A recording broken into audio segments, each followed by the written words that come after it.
All right, so I don't know who saw this or not. Nadeshot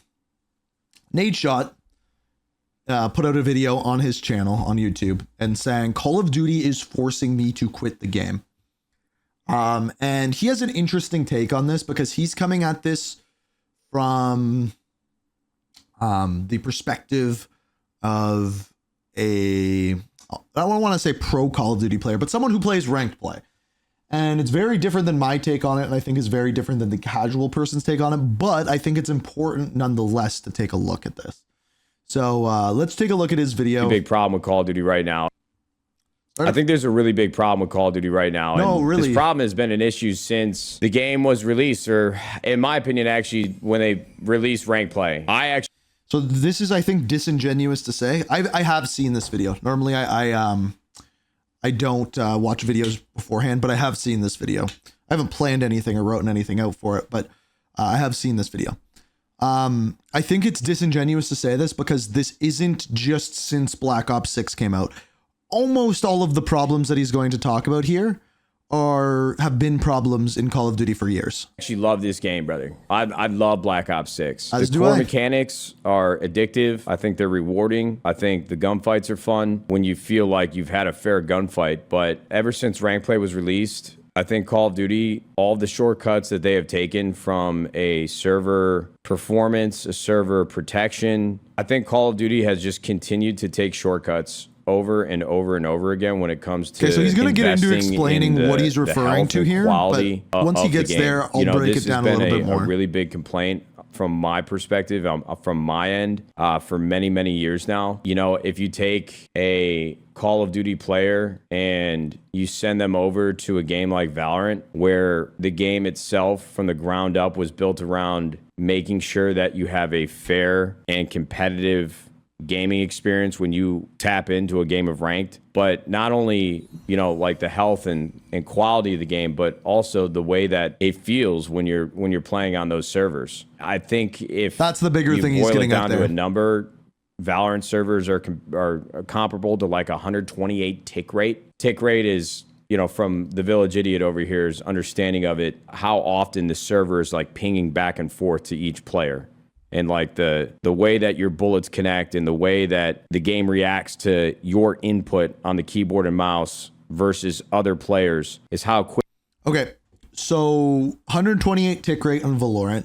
One thing you may not know about Nadeshot if you haven't watched him for a while, before, I think he mentions this in the video actually at some point, before he got into Black Ops 6 this year, he went on a Valorant side quest, we'll call it, where he got really into that game. And if you play a game like that, where the servers are that good, where it feels that tight, where it feels that fluent, it's going to be a little bit more jarring when you go back to Call of Duty and what happens with COD happens, and we'll get into that in a minute. Quickly, you're getting a response back from the server. For anyone that doesn't know, Call of Duty. Okay, Armdell, you say the server tick rate isn't the problem as far as you understand? Okay, write what you understand, and I will explain to you why you're wrong.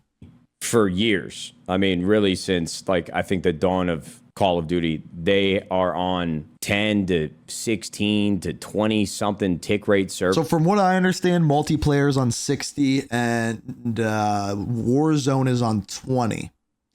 So that's why Warzone feels a little bit worse connection wise than multiplayer. Listen, I'm not trying to speak objective facts, I would say, just because I don't have a network background. Warzone is 10 tick rate for pubs, 20 for ranked, and multiplayer is dynamic up to 24. When I hear that compared to what I'm actually very glad you said this, Arm. Okay, so this is going to play into what I said. He said, well, it's been the same forever, right? It's not really a problem most of the time. So yes. So this is actually, Nadeshot does get into this in this video, but I don't think he quite explains it as well as I'd like him to. So this is what I will say, even before he gets into that. Yes, Call of Duty servers have been like this for a very, very long time. And I think there are two reasons why it is a problem now. Number one, there's enough competitors out to Call of Duty, like Valorant, like Counter-Strike, like a bunch of other things that are now on these better servers. So now Call of Duty is falling behind because they're not keeping their servers up to date, and Call of Duty doesn't feel as good as it should against these other games because of the servers. And that's just one reason. So that's one. Also, skill-based damage is stupid. Stop saying it. It doesn't exist. anyway, I'll get into that in a second too. The other reason why it's more noticeable now is because the movement and gameplay sped up with Black Ops 6, which means that these things like your time to kill, your bullets that you're hitting, where you're aiming, where the server is registering are that much more important because the movement and game is faster.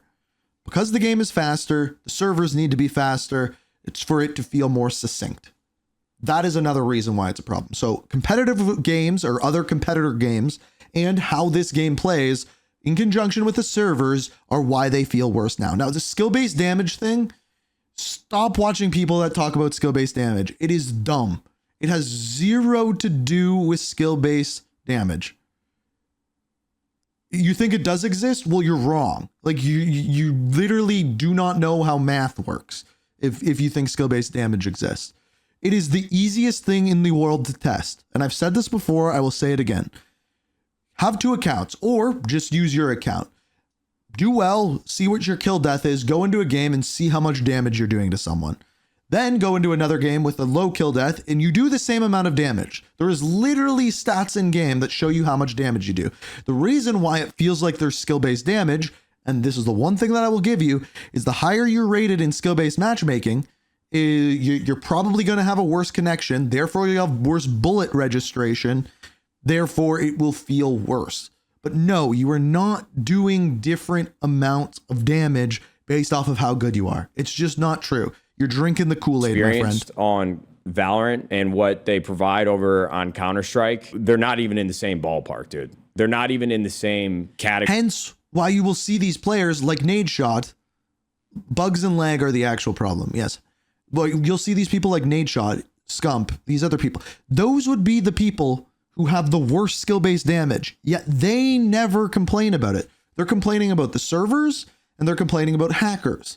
So anyway, we're like 2 minutes into this and I've been talking for when it comes to the publisher and what the studios that you don't have to say sorry. Just like actually do some research on it and think created about the game like or actually providing how for the easy that would be to community. I prove. just think that is a massive bullet registration massive garbage, problem that yes. has gone overlooked for so long when it comes to Call of Duty. I think that they have always prided or taken a lot of pride in. They've had a massive player base, just hundreds of thousands, if not millions of people playing this game over the course of the last 2 decades. And for a long time, I think this game has always been like, oh, I'm coming home from work and I'm going to play with 100%. The boys for a couple hours and I'm going to kick back a few brewskis. And from my perspective, I think Call of Duty has taken pride in that type of audience, that type of casual player base. And so they've never really felt the need to invest in servers that perform better and faster and more efficiently, because I think they... And now that the game is sped up, more people are realizing how bad the servers are. That the players that are truly making up the network of players that they have, using their game and playing their game every day, they won't notice the difference. And they don't actually care. And so if they don't actually care and this is a casual game, then why are we going to spend more money on server performance when we're not going to see any benefit to it? And I don't mean us as players. I mean, ourselves as if, we're talking from Activision's perspective. That is one of the biggest reasons why we continue to be served just a handful of shit every single year when we play this game. Honestly, if I'm sitting back from Activision's perspective, one of the worst decisions they could have made, even though we had been asking and begging for it for years, was to introduce ranked play into... This is an L take. I don't agree with what Nadeshot's saying here. It's not just because ranked play is out that people are noticing this. Ranked play was out last year. And were people complaining about this then? No. But this ties into something else he's going to talk about in a minute. Ecosystem of Call of Duty.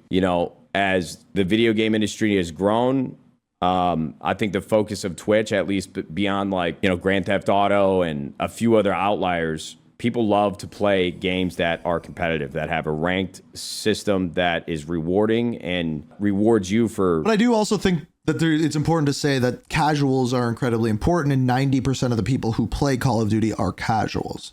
So yeah, it's great to have that competitiveness and try to build that side of the game 100%. But at the same time, you got to look at the most people who are playing the game. And for me, as a young kid, ranked play in any game is the only reason what gets me hooked. It's the only thing that makes me want to play it more. I love to be competitive against other players. I love to have a rank next to my name in the game to show how much better I've gotten at the game.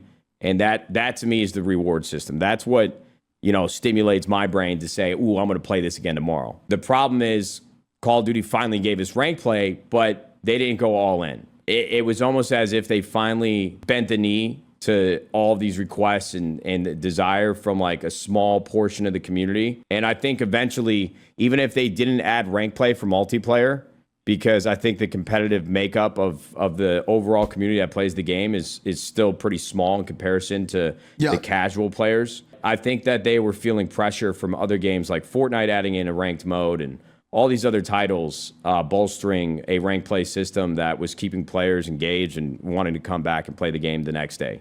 So I think rank play would have been introduced eventually. It is a really, really good point, right? Like, and it's one complaint that I have with Black Ops 6. Like, after you've leveled up all your guns and completed all the camos, like, what is there to grind for? Well, that's when ranked comes in, right? So yeah, there's that. But I certainly think he does get into the cheating the vocal stuff. minority pressured Activision to introduce rank play some years ago, but they never really went all in. Rank play has been broken time after time after time. The biggest disappointment from my perspective is that Treyarch actually did an incredible job of creating a game that is fun to play. The core mechanics of Black Ops 6, like I said at the beginning of this conversation, are unbelievable. I think it's one of my favorite games that I've had in my hands in a very long time. The House of Lies, I would call it. It's like houses being built. I was trying to think of an analogy before I started the stream that would make sense the way that I see Call of Duty. Newer homes, they look great. It seems great, but they use shortcuts, cheap materials. You move into this fucking thing and it's broken. The construction is just shitty. He's right. But does he not just sound like an old man complaining about shoddy, things used to be better materials, back in the day? The people that are building it, they don't give a fuck. They're just trying to get it done. You got nails exposed in the drywall.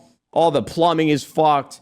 There's nothing in this home that actually works properly. It looks good, but once you get in there and you live there for 6 months, the damn thing is falling apart. That's what Call of Duty. It's a good point. I like COD because there is a lot to do outside of just grinding ranked. It's true. It's a good point. Like CS doesn't really from have a network perspective, from an anti-cheat perspective. Do people actually play the game itself? Treyarch did their job. The game is fun. The mechanics are fun. But once you start playing the game, if you actually spend time, like meaningful time playing this game, he's right. This is where he's right. It does not work properly. Whoever is running the game from a server and network perspective, I don't know if that direct order comes from Activision. I don't know who is making the decisions for the servers that we play on.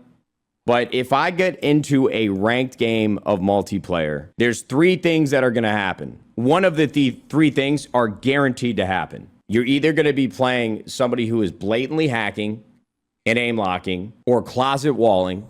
Some of these guys are really good at hiding how they cheat. So that's he hasn't strike even got one for to me. the There's hacker no part authentic experience. The game itself, there is no authenticity behind my experience with the game. The second thing that's going to happen, keep that in mind. There's no authenticity in the game that he plays. I think this goes so much deeper than just the servers and the hacking. There's also the skill-based matchmaking in core games. There is the AI generation. It feels like you are being put in as a guinea pig into a maze that you have to figure out where you are going, how you are going to get out. It feels like they are just trying to test a bunch of things to get you to spend more money. That's if what they this are game cheating feels like. And they're about to lose the game. He's not even talking about that. Then they lag out the server, bro. They DDoS the server. They send a egregious amount of like packets on Activision's network. This he's talking more so happens in Warzone. So hacker dies in Warzone, then they're going to DDoS the server, which is going to take down the server, and nobody loses SR because they're trying to be the top 250 or whatever. So because of that, obviously issue there. And then it lags out the entire game. Everybody gets sent back to the lobby. Nobody gets SR. So I just wasted 10 minutes of my time. That's strike number 2. And then strike number 3 is I play a game that, all things considered, The players on the other team seem normal. And I feel like I'm about to have a normal Skyline hardpoint. But then I look up left at my telemetry or whatever the hell you call it. It says I'm on 20 ping, but I've got like a half a second delay on my bullets being shot from my gun. And I feel like I'm just getting absolutely pissed on, even though this number is telling me that I have a low ping, a low digit ping, but it feels fucking terrible. When we've all It feels like I'm experienced playing that. COD 4. Bro, I have a visceral, like, I can't even begin to explain to you how real this memory is. Back when I was a pro player in COD 4, all the tournaments were online. Every single tournament we played. So people are going to forget this. What he's about to talk about, there's going to be a good chunk of people who do not remember this whatsoever. And I want you to listen to this because this is how Call of Duty has changed. And they had these things called pro circuit ladders. It was basically like game battles. You sign up, you get your boys, you pay $120, and you could play on this like paywall pro circuit ladder that would qualify you for the national championship later that year if you placed high enough. And there was a team called ATZ, and all 4 players were from California. And so if you played them and they were the higher seed on the ladder, they had a better record, they were like a top 10 team, that means that they would host 2 out of the 3 games that you played versus them. And all 4 of them on a West Coast California host. Call of Duty didn't used to have dedicated servers. Call of Duty used to be peer-to-peer, which meant one of the players in the lobby would be the host of the game and everything would be hosted off of their connection. And if you were the host, huge advantage. If you were not the host, immediate disadvantage. So obviously, this was a problem. And for years, I think from my memory until Modern Warfare 3, Black Ops 2-ish, around there, it might have even been in Call of Duty Ghost. It was this way. And eventually they kind of had some dedicated servers and some peer-to-peer, and now it's all pretty much dedicated servers. But that was like another thing back in the day that needed to be fixed server side. So it's not like Call of Duty hasn't dealt with issues like this. It was almost impossible to beat them. It was almost impossible to beat them because the network delay between you pinging to their host across the country, it was almost impossible to overcome that. And I'm not even kidding, and I do not say this lightly, and I'm not trying to be dramatic. Bro, I'll be on a server here in Texas, pinging to Atlanta, where I got 17 to 20 millisecond ping. I feel like that I'm still in 2008 playing on that West Coast server. Though. There's no something wrong. Consistency with the network that you play on, these servers that you play on. And I think that has a lot to do with the low tick rate that we play on and have to continue to play on in Call of Duty. I don't have a network background. I do not have a network engineer degree. But I'm telling you that after playing Valorant and playing other games that actually invest in the health of their servers, we are playing a game that is built for 2024 but performs like a game from 2008. And I would imagine that is motivated and is implemented in Call of Duty. Their server health exists in that way because they don't want to spend more money on more capable servers. But it's not just the problem is Call of Duty has these great homes. They look beautiful. You think you want to pull the trigger, buy your first home, move in. It was built last year. It's got all the bells and whistles. The photos look great. You walk through it, your first pass, you're like, oh, this is pretty nice. But then you buy the damn home, you move in, you live there for 3 months, everything is broken. All the materials are cheap. Nothing works the way it's supposed to. You've got a handyman coming out We're getting to the part. every single month trying to fix something for you. I literally have to pay an aerospace engineer. I'm not even kidding. This guy used to work as an aerospace engineer, and he quit his fucking job to do 15 appointments a day from people in the Call of Duty community spending money to have him come in and optimize their PC, update their motherboards. This is how poorly optimized Call of Duty is on PC. To the point where you have to have an aerospace engineer come in, reconfigure motherboard, change config files in the game to make sure all your settings are correct. And maybe for a week, the game will work correctly until Call of Duty updates and changes everything that you just changed and breaks again because it's so poorly optimized. Tweak their GPUs and their CPUs and literally push these PCs as far as they can just so that they can get the amount of frames that you should be getting to play Call of Duty. I mean, they're doing fucking open heart surgery on my PC just to get 40, 50, 60, 70, 80 frames because the game is optimized like shit as well. One of the most contentious points over the last 2 years I've seen in Warzone is having this guy, Artist War, literally downloading 3 different programs on your PC and going into your config files just so that you can hear what's actually happening in the game. There's and you're that damned as if well. you do, you're damned if you don't. If you don't optimize your audio. And here's the thing is like all of these people making videos on, oh, your best controller settings, your best, like what happened to games? You just being able to download them and they work. And like, you don't have to change 30-second settings. Maybe you have to change like the brightness, but that's it. You're going to get fucking slammed. And if you do optimize your audio, then everybody tells you, oh my God, you're fucking cheating, bro. This is an unfair gaming experience. I mean, there is so much that you have to do in order to feel like you're playing a fair game of Call of Duty. And those are just the things that you can control. No matter how set up you are with a PC, no matter how tweaked you have your audio to make sure that you can play a real game, as soon as you get into the server, we got to go back to those 3 strikes we just talked about. We got to go back and talk about the fact that there's somebody cheating in this lobby. If somebody is cheating in the lobby and they feel like they're going to lose, they just lag out the server so nobody wins. And then if you get past all that, there's no cheater in the lobby, the server hadn't been lagged out, you get to step 3, the final fucking frontier. You're on 15 ping, but the game still feels like shit. You got joked in every gunfight. You watch the kill cam. This guy looks like he's chewing on the drywall that these construction workers just installed in my home last week, literally gnawing on it. They're in slow motion, and it looks like I wasn't even shooting back at the guy. The game has so many foundational issues that no matter how good Treyarch or Sledgehammer. By the way, he's not even talking about Warzone right now. Infinity Ward or, I think that's important to note Raven, as well. no matter what they do, they're always going to lose. They're always going to lose too, because Call of Duty does not invest in server health, server protection, and server performance. The game is not meant to be played by this many people. It's not meant to be played competitively. And I damn near feel like it's not even meant to play casually. I love this game. I love Call of Duty. I spent so many years away with it, and then starting to stream again, starting to grind again on MW3, the game felt, for the most part, very fun. But we dealt with waves and waves and waves of cheaters. We go through the normal Call of Duty cycle. I go on a Valorant arc, play that for 4 or 5 months, waiting for Black Ops 6. We play the beta, have a lot of fun with it. We wait a couple more months. The game finally comes out. The game is great. Had a great time with the Dark Matter grind. Had a great time with trying to reach Master Prestige. Wait about a month. And I feel like this is why the decline of this game has just started. Is because game comes out, prestige grind, great. Camo grind, great. Fun play experience. Okay, we finished that.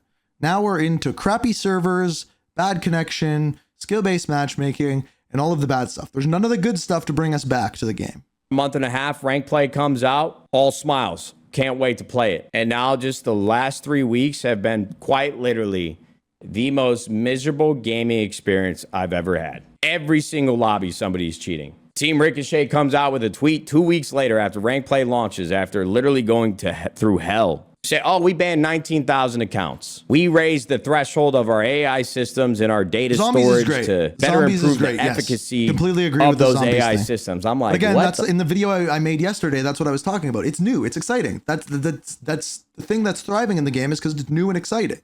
It has the drive to bring people back. When the game has been the same, essentially, for 20 years, a little less, maybe like 18, and the bones of it are breaking, what is left? There's nothing to play.